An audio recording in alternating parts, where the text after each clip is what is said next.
Universes Beyond is very controversial. Some of the releases are fantastic, and some of them are very awful. So, just for fun, we're going to take the absolute worst of the worst and just build the most incomprehensible abomination the Commander has ever seen. I'm Mia, and we're going to be at PAX Unplugged. I'm BZ. I'm almost done with Season 3 of the first part of Avatar. We're the Nitpicking Nerds, sponsored by Card Kingdom, because that's the place to go get all of your Avatar singles. Is this the first segue that makes any sense on the show? I think it might be. Card Kingdom is the best place online to be buying the Commander bundles and packs and singles and so many more things. So go use our link in the description below. Tell them we sent you. We'd appreciate that. We're also sponsored by Dragon Shield, best sleeves in the multiverse. Good sleeves. If you use the code NERDS. at checkout, you could save 5% of your real money tax dollars on your entire order, which includes all of the mats and dual mats that you can make, because I am sure you are going to be making at least a couple Avatar decks with all the new commanders. Or do what I did, triple sleeve a deck and treat yourself to some outer sleeves. We also have a Patreon. That's where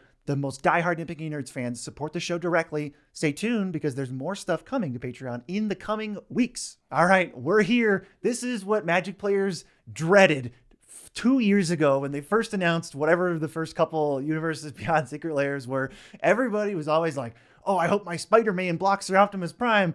Guess what? Those players are about to get super upset, because we're building the worst possible deck you could ever play against as a joke. We're trying to have fun here. See, but when you say the worst possible deck, this is actually, we're attempting to make it a fully functional deck just with all Universes Beyond cards, though we are lovingly calling it the Ubomination. I think that's a good name. I think it is too. We want to have a good spread of properties because there are so many today. Like, we're not going to have this 100% Avatar. That would be a little unfun.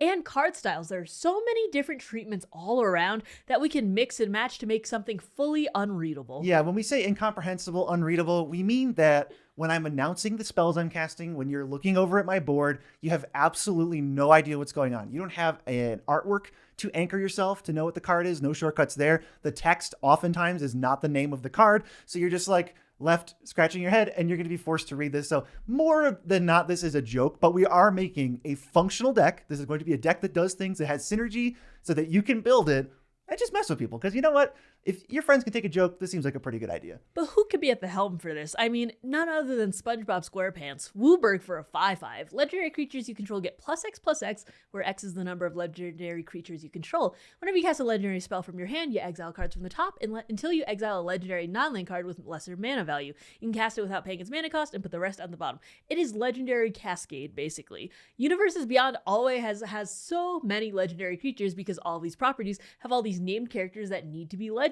because of the rules of Magic, so this is the perfect commander for it. Plus, we just like SpongeBob. Yeah, I mean, so this video is not going to be like a super in-depth critique of Universes Beyond, but just for this deck, in the trolly nature of it, you know, the mischievous nature, we're going to pick some of the stuff that didn't work out as much. And SpongeBob, as much as we love the show, was one of the more controversial Universes Beyond, so it's perfect marriage of, there's, in my opinion, way too many, an oversaturation of Universes Beyond legendary creatures, and we've got this really, really good one where SpongeBob is actually one of the best payoffs for legendary creatures. So I think that's a great starting point for this deck. So let's talk about the legends that actually matter. We have so many to pick from. I mean, Final Fantasy gave us 160 something alone, so obviously there's going to be hundreds upon hundreds that we can pick from. Let's pick some of our favorites. First one being Suki of the Kyoshi Warriors, 2 green white for a 2/2. If you tap her, you search your library for a legendary card, reveal that card, put in your hand, then shuffle. Legendary herself, and then also goes to find all of your favorite legendaries. Look, when you think legends matter, I know the first person that comes to your head is Suki of the Kyoshi Warriors. So Suki is a perfect way. I mean, just think, we stuffed our deck full of legends. What better way to go find them than a legend that taps? I wish this card existed before, but this seems really strong. We also have Buttercup, Provincial Princess, 2 and a white for a 2/2. Buttercup gets +1/+1 for each color among other legendary permanents you control. So if we have SpongeBob, Buttercup gets +5/+5 and is now a 7/7. This is going to be tough to keep up the whole video. Wooburg, you can search your library for a legendary permanent card with mana value less than Buttercup's power, put that card onto the battlefield, then shuffle. So if we have another 5-color legend, Buttercup's a 7/7, and we can basically just search for anything for 5 mana and cheat mana and surprise people in instant speed. I feel like the worst part about this deck is going to be finding all of those pips, because there are a lot in Wooburg decks, but we're going to do our best to find them. Another one being K9 Mark 1. Blue for a 1/1 artifact creature. As long as he's untapped, other legendary creatures you control have Ward 1.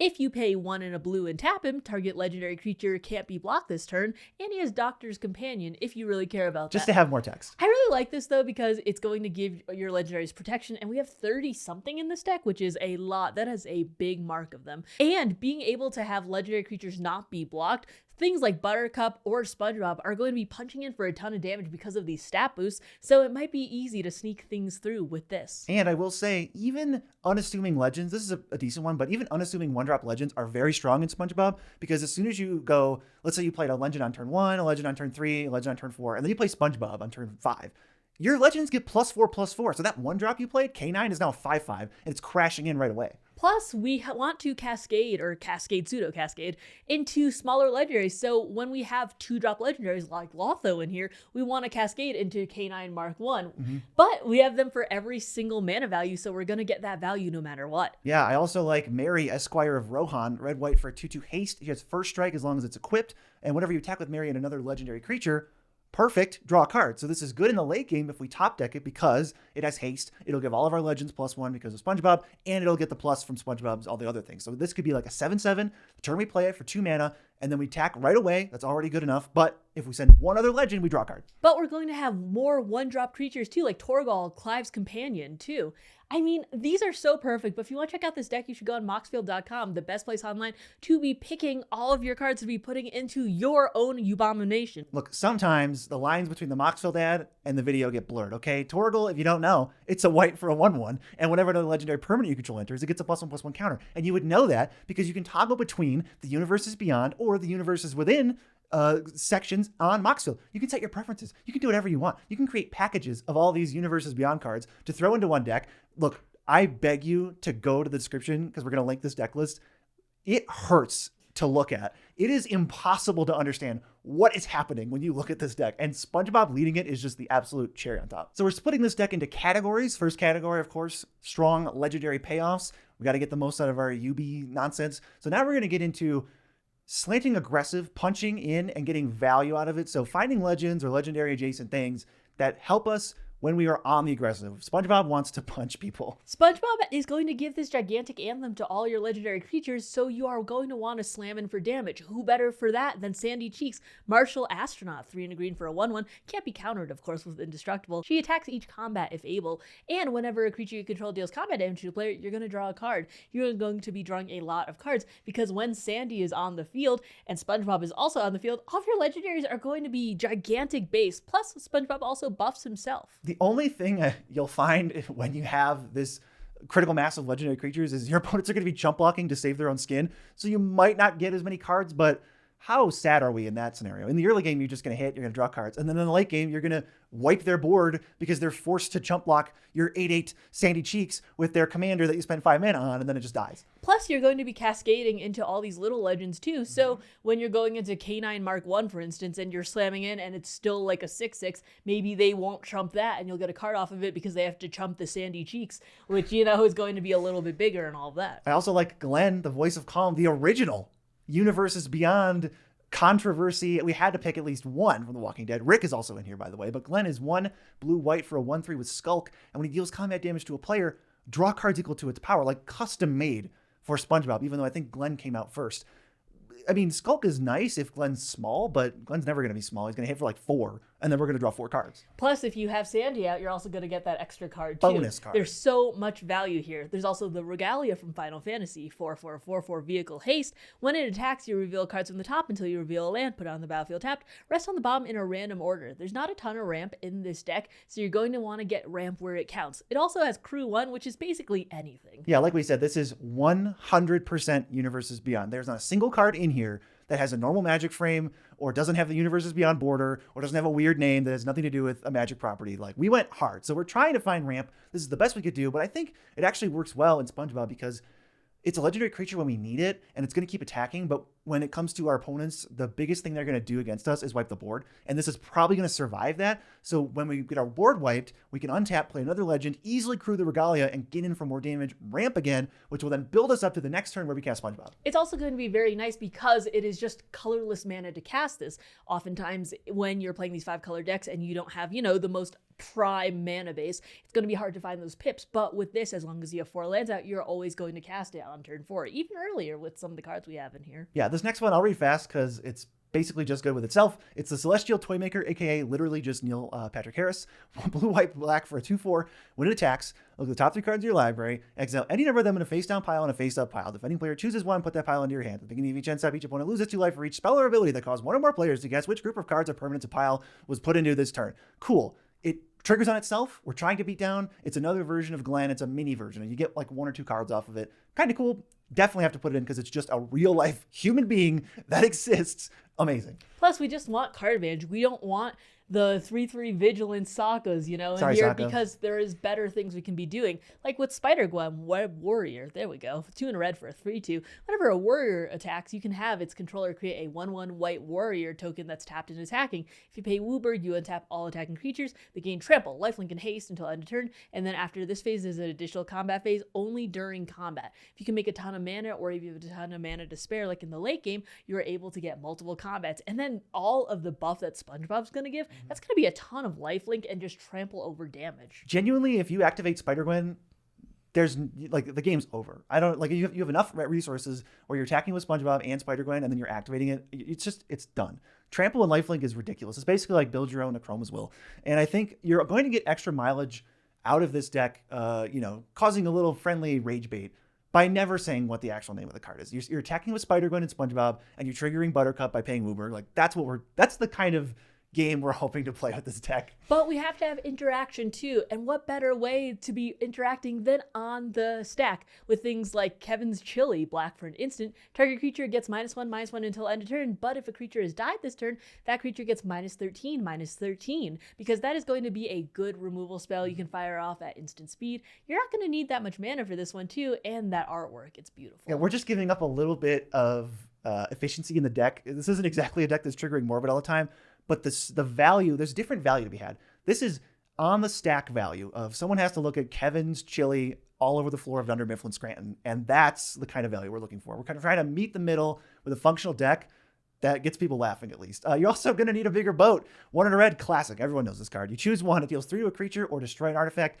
A pretty playable card. We're happy to slot this one in, actually. Yeah, there's going to be so many utility creatures. Like, get those Dothies out of here. You're going to need a bigger boat Dothy when we snipe you. Or artifacts, because we're always going to want to kill those soul rings. I was going to say arcane signet. Those Ozolets, those big mana artifacts that people spend so much mana to do. And you go, actually, you're going to need a bigger boat for that. I mean, what would Commander be without our next card, too? Oh my god, it's Chucky, 2 red black for a 4/3. When it enters until your next turn, creatures your opponents control attack each combat if able and attack a player other than you if able. Whenever an attacking creature dies, each opponent loses 1 and you're going to gain 1. It's very Chucky to be Rakdos, first of all, and when things die, very on theme with the movie. So we want to just kill everyone else except us. We're also limiting the blockers our opponents have for the turn where we play SpongeBob and get this big giant attack in. It's going to be huge for like putting the shields down, but also even if our stuff dies in combat, then we're still draining people and it feels pretty sweet. Grimgrin's here. This is actually the name of a magic card. However, this does not look like a magic card, so it's a shoo-in for this deck.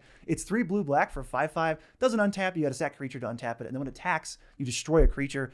This isn't even the best Grimgrin deck, but this Creepshow Secret Lair was certainly interesting, and I think it contributes heavily to the what is even going on right now mental game that we're playing. But the most April Foolsies of all is the card that came out on April Fool's. That is Deadpool trading card. My birthday. 2 red black for a 5/3. You are April's fool. I am the fool. As Deadpool enters, you can exchange his text box and another creature's. Beginning of your upkeep, you lose 3 life. 3, sack this creature. Each other player draws a card. Very trolly, very annoying, especially if you can clone him. Not that our deck has the way to do that for the most part, but it's actually really obnoxious and hard to deal with. You know, we've exchanged text boxes with things like exchange of words before, and that gets really dicey really quick. Exchanging text boxes is very strong. So this is the perfect card. It's literally a joke.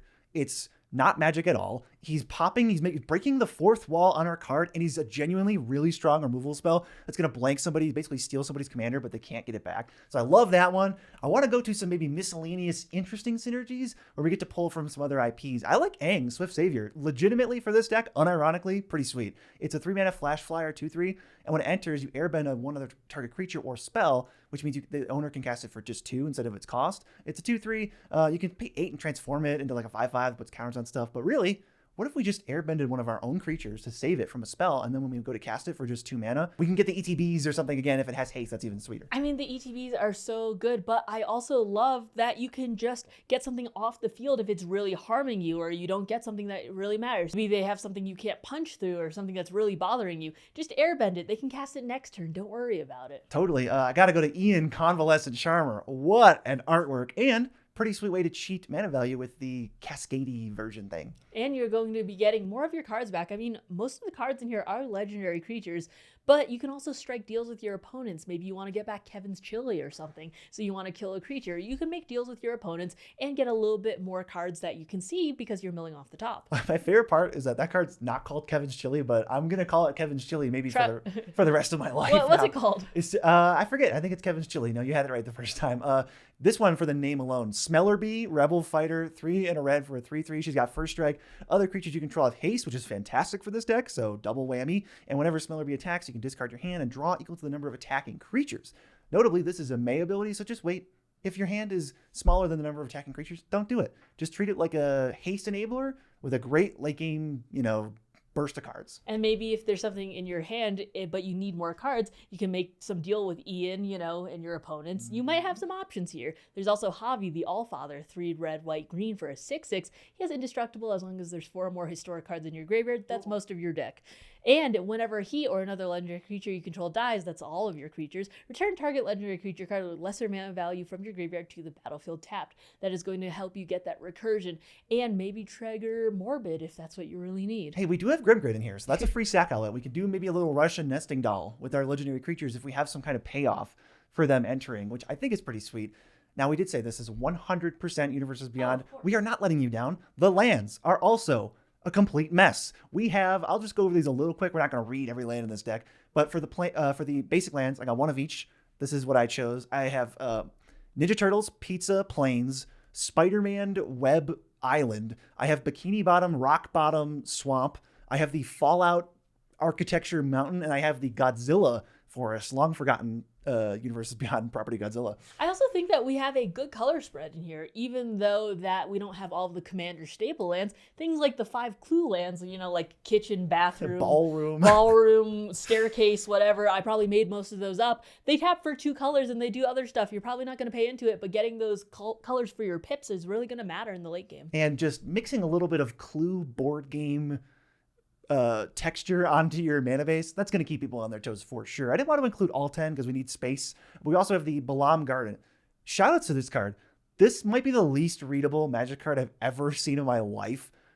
I genuinely can't read it. So this has to go. It has to go in here. I don't even know what it does because I can't read it, but BZ threw it in a Moxfield, not an ad, but that was earlier. Thanks, Moxfield, for not making me read it. But we're going to go on to lands I can read a little bit better. They're Horizon lands from Assassin's Creed. As you guys may or may not know, these are my favorite cycle of lands, or at least one of them, but these artworks are some of my least favorite on lands. I think they're actually not even that bad, but they are a little jarring. They're hard to read. When they're, the borderless treatment, and they're all like non-stop cityscape, it's a little hard to parse. I like the art. I like reading my cards too, though, and that usually outweighs whether I like the art or not, though. So unfortunately, I'm gonna have to. Yeah, again, Universes Beyond is controversial. We are not taking a hard stance against it. I think Universes Beyond is fantastic for Magic. I have a shadow deck. Right, it's fantastic for Magic. There's no denying that it's bringing people in. We're not here to say, oh my god, Universes Beyond is terrible. We're here to make a goofy deck with some of the ugliest cards. They still work. Horizon lands are still good. We also have the Allied Cycling lands from Final Fantasy. This is more of a tame inclusion. This has just got, I don't like, that they got rid of the old Universes Beyond border, but it just looked like everything was like underwater and it was like metallic-y. I hated it. I'm super happy it's gone, but not from this deck. But we're going to be talking about some of the cards that we threw in, not because they're great in our deck, but because I feel like this deck wouldn't be the best Abomination that we could be without including these. Rather than being Dwight, assistant to the king, this is going to let your instants and sorcerers be a little bit less, and blah, blah, blah, if your stuff gets counter, if you counter stuff. I feel like we're not going to be doing that much, but look at this art. Look, this is a blank, but I wanted to go on a little mini rant about this card because I haven't been able to yet. Maybe we'll do a YouTube short about it. But this, to me, is maybe the sloppiest Magic card I've ever seen. And it is a perfect marriage of Universes Beyond licensing issues and like really weird templating and like bizarre, possibly last minute choices. Dwight very often in the show will like give advice to Michael or like suggest things that are often like evil coded or like bad. First of all, why wasn't this Dark Confidant? But if you look at the cup that the spirit is holding, it says world's best boss or something like that, which Michael has. Are you telling me that I'm supposed to believe that they decided the best choice for this artwork was a big swirly guy with no face? This is the most last minute snip Steve Carell out of the artwork and just slap anything I've ever seen. It is so sloppy and awful, and I am glad to have it in this deck. I don't really like The Office, but one of the cards that is next is one of the most impactful cards in Magic in, I'd say, the last 5 or 10 years. It's the One Ring. Because this is Universes Beyond. It goes in basically every deck, whether if you have the budget to run it or if you have the power to run it. But this one, I can't read. I can't read this one, and I can usually read most cards. Is this the holiday bundle? Maybe? Yeah, it is like the collector edition. It's got three you walls know what's of text. going on. It's tough to read. 3 walls of text next to each other, just in different colors. This is completely unbelievable. Stay with me from this is Ristic Study, but Final Fantasy. It's cool to reprint the stuff on the bonus sheet, but I don't 100% know the Final Fantasy lore, so I'm totally happy to take this back. But does this scene have anything to do with, like, is it connected in any way with Ristic Study or what Ristic Study does? Because it doesn't seem like it is. It seems like a random screenshot from the game. Maybe it's a cool moment in the game, but what is it related to the card? Well, you're asking the wrong person. I don't know either. The next card is a card that I am not personally offended with, but we don't like this card to begin with, and I think the art makes it worse. It's Heroic Intervention. We don't usually play these because we're like, oh, well, why would you give your stuff indestructible or hexproof? It's not usually that worth it if people have to sacrifice. Tell them about the art. Yeah, but why is the art... It's illegible, first of all. It feels like the text was like completely wrong in terms of like sizing and frame. And then why is it going over somebody's head? I feel like that's one of the no-nos, right? Like faces should always be visible in art if you want humans as the subject. So why is it doing that? And then there's like this tear on the top. Like there wasn't room for the rest of it, or like the art didn't fit. I don't know what that is. Or maybe it's from the actual comic, but it looks super weird when you take it and just paste it out of a Magic card. We also have Shrieking Storm. Don't think we forgot about Fortnite, baby. Woo! Wow, we're Fortniting now. But there are also more legendary creatures like Leonardo da Vinci from Assassin's Creed and Leonardo, Worldly Warrior, soon to be out with Teenage Mutant Ninja Turtles, of course. You have to include both because when you cast either one, you just say Leonardo. And then they have to ask which one, which is just the best feeling in the world. And I wanted to close on a winner, Aunt May. There's no spiders in the deck. I don't think there's any spiders. It has no synergy. You're going to gain a couple life. But come on. Even a 1-drop in SpongeBob can ascend to like, Aunt May will be like a 6/8, and you're just cracking in. Aunt May is getting down to business. Aunt May is gonna just beat you up. But if you want to see any more deck techs, if you want to see a more serious one, why don't you do this one right here? It's Shadow the Hedgehog. Yes, we hope you enjoyed the Abomination.